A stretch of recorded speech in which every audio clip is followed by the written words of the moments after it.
Hey everybody, I'm CJ, and this is Batman 3 Jokers number 3. And if ever there was a case of the wise old adage, it's all about the journey rather than the destination, this is it. It's basically a. Well, it's basically the conclusion of the story, obviously enough. But being as this is a Jeff Johns story and he kind of knew what the stakes were for this miniseries, the ending is sort of like a non-twist ending. I don't really want to spoil that because I mean obviously the book is brand new, but nevertheless this is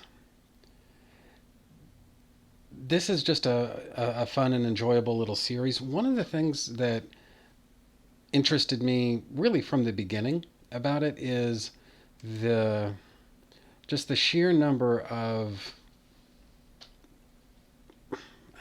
visual references and allusions to the Tim Burton Batman films, specifically this Batmobile. It's not directly the Batmobile that was designed by the production team for the Tim Burton Batman films, but you can see the influence nevertheless. The Yeah, then there's the name of this theater being the Monarch Theater. There's that, and just all throughout this miniseries, Batman is wearing a very he's wearing a suit that just seems very Burton-esque to me. You know that utility belt, obviously the gloves. Maybe I'm just misreading things, but it looks to me like Jason Fabok is, at least for the purposes of this story, very deeply influenced by those Burton Batman films.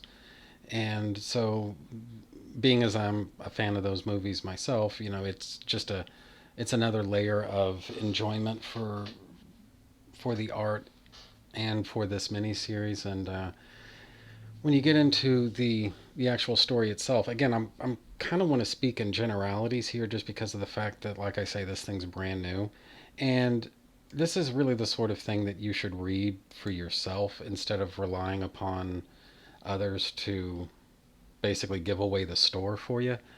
But I do I mean, this entire miniseries at this point, it really is a recommend. I do recommend picking this up. It's it's strange to think. As I said in my video about the second issue,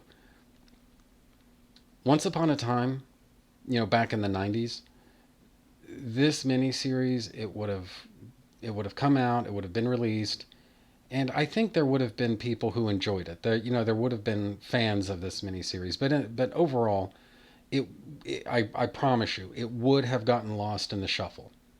This is not a miniseries that, at least at the time that it was released, hypothetically back in the '90s, this is not a miniseries that, in the big scheme of things, very many people would have read or remembered. And I do think its legend would have grown over time.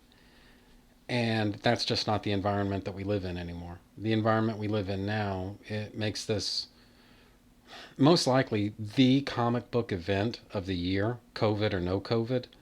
And to me, that's just such a sad reflection on where we are right now in this industry, that a mini series like this, which isn't bad, I want to be clear about that. This is not bad.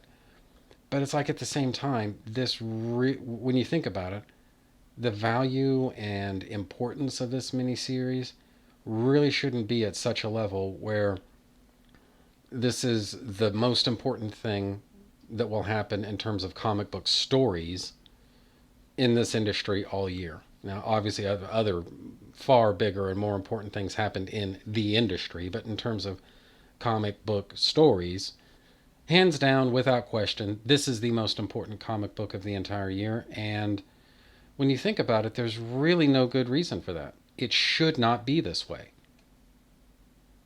And yet it is. And if you ask me, that's the real tragedy here. So, anyway, like I say, this is an easy and obvious recommend. I definitely suggest you go out, you pick these up. They're a ton of fun, great story, great art. And like I say, it's a kind of a callback to a time when comic books were capable of generating real excitement.